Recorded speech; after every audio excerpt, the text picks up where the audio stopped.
Hello dear juniors, তোমাদের মধ্যে অনেকেই হয়তো ম্যাট্রিক্সের গুণন অথবা যোগ নিয়ে চিন্তায় থাকো, আবার অনেকে ম্যাট্রিক্সের গুণন ভুল করো। তো আমরা কিন্তু খুব সহজে ক্যালকুলেটরের মাধ্যমে এই ম্যাট্রিক্সের গুণন অথবা যোগ করতে পারি। এর জন্য প্রথমে আমি একটা ক্যালকুলেটর নিয়ে নিচ্ছি। আমার ক্যালকুলেটরটা হচ্ছে তোমার FX91ES প্লাস। এটা ক্যাসিও কোম্পানির একটা ক্যালকুলেটর, তোমাদের অনেকেরই এই ক্যালকুলেটরটা রয়েছে। তো প্রথমেই আমরা ক্যালকুলেটরটা অন করে নিচ্ছি। এরপরে আমরা ম্যাট্রিক্সের জন্য এখানে মোড অপশনে যাব। দেখতেই পাচ্ছ 6 নম্বরে এখানে ম্যাট্রিক্স কথাটি লেখা আছে, এটা ক্লিক করে দিচ্ছি। তো এখানে আমরা প্রথমে ম্যাট্রিক্স এ নিয়ে নিচ্ছি তোমার 1। তো আমরা এখানে দেখতেই পাচ্ছ আমাদের ম্যাট্রিক্সটি 3/3 কমে আছে। তো 3/3 কমে ম্যাট্রিক্স হয়, আমরা 1 অপশনটি ক্লিক করে নিচ্ছি। মানে তোমার যে অপশন মানে যত ক্রমে থাকবে তোমরা সেই অপশনটি ক্লিক করে নেবে। এরপর এই ম্যাট্রিক্সটি 1 - 2 1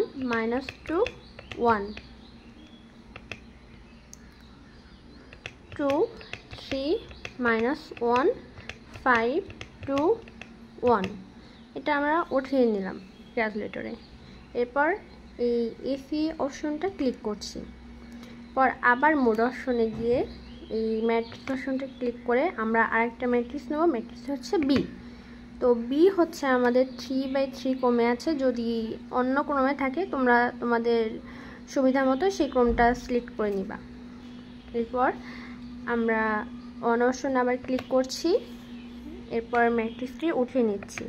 -1 3 2 4 - 2 5 6 1 - 3।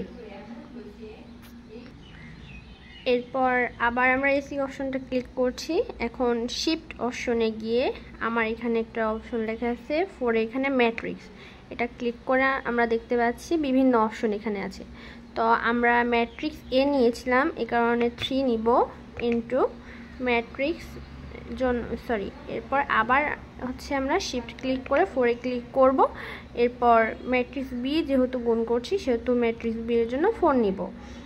এখানে ইকুয়াল দিলে দেখো আমাদের কাঙ্ক্ষিত ম্যাট্রিক্সের অ্যান্সারটা চলে আসবে। এখন আমরা যদি ম্যাট্রিক্সে যোগ করতে চাই তো সেম প্রসিডিউরে আমরা শিফট অপশন ক্লিক করব, 4 ক্লিক করে ম্যাট্রিক্স এর জন্য 3 প্লাস ম্যাট্রিক্স বি এর জন্য 4 প্লাস করে দিলে দেখো আমাদের কাঙ্ক্ষিত অ্যান্সার চলে আসবে। তো আমরা খুব সহজে ম্যাট্রিক্সের যোগ আর গুণন ক্যালকুলেটরের মাধ্যমে করে ফেলতে পারবো।